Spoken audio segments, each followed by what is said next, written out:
mujizat atau kualitas. Matius 5 ayat yang pertama, ketika melihat orang banyak itu, Yesus naik ke atas bukit dan setelah ia duduk, murid-muridnya datang kepadanya. Firman Tuhan yang kita baca hari ini merupakan sebuah awal dari sebuah peristiwa yang kemudian dikenal di seluruh dunia sebagai peristiwa khotbah di bukit, di mana peristiwa ini digambarkan menghasilkan pengajaran-pengajaran dasar kekristenan yang begitu fenomenal dan inspirasional. Gambaran peristiwa khotbah di bukit ini sering digambarkan melalui lukisan atau gambar, bahkan juga film, bahwa peristiwa ini disaksikan ratusan orang. Namun jika kita membaca konteks kisah ini sejak pasal 4, kita akan temukan bahwa peristiwa ini diawali saat Yesus melakukan roadshow penginjilan dan juga pelayanan kesembuhan di seluruh Galilea. Dan akibat dari pelayanan Yesus tersebut digambarkan bahwa semakin banyaklah orang yang dibawa datang kepada Yesus untuk dilayani, bahkan kemudian berdampak kepada semakin banyaknya orang dari berbagai kota datang untuk mengikut Yesus dan tentunya berharap pelayanan Yesus pada diri mereka. Di Matius pasal 4 ayat 23 sampai dengan 25. Dalam keadaan melihat orang yang banyak dan butuh pelayanan, respon Yesus justru melakukan sesuatu yang berbeda. Alih-alih langsung berespon, Yesus justru memutuskan untuk naik ke atas bukit, meninggalkan jumlah orang yang banyak.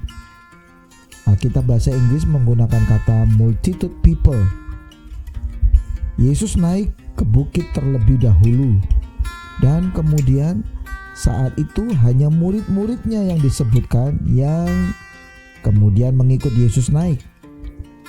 Apa yang Yesus lakukan menunjukkan bahwa Yesus menyadari ada hal yang lebih penting yang dibutuhkan lebih dari sekedar mujizat, yaitu kualitas hidup yang dibangun melalui pemahaman akan prinsip-prinsip hidup kebenaran. Prinsip kualitas ini membutuhkan sebuah sikap hati yang tepat, yaitu sikap mau belajar dan dengan perjuangan yang sungguh-sungguh. Bagaimana dengan respon orang banyak? Mereka tetap memilih untuk hanya menunggu Yesus di bawah. Mereka menunggu Yesus turun dari bukit untuk kembali minta dilayani. Hal itu dapat kita lihat di Matius pasal 8 ayat yang pertama. Setelah Yesus turun dari bukit, orang banyak berbondong-bondong mengikuti Dia. Berapa banyak kita bersikap yang sama seperti orang banyak tersebut, yaitu fokus pada mujizat, pertolongan Tuhan kepada diri kita, dan bukan kepada upaya meningkatkan kualitas diri kita sendiri melalui proses belajar atau mentoring. Tanpa belajar mengenal Allah dan firman-Nya, maka kita bisa menjadi tipe orang Kristen supporter yang kerap kali hanya bersuara tetapi tidak melakukan apa-apa. Siapkah kita mengikuti teladan Yesus yang tidak mudah teralihkan perhatiannya kepada kekaguman akan banyaknya jumlah pengikut atau kesibukan aktivitas melayani, tetapi justru fokus pada keseriusan melakukan mentoring dan mengajarkan nilai-nilai kualitas? Anda siap?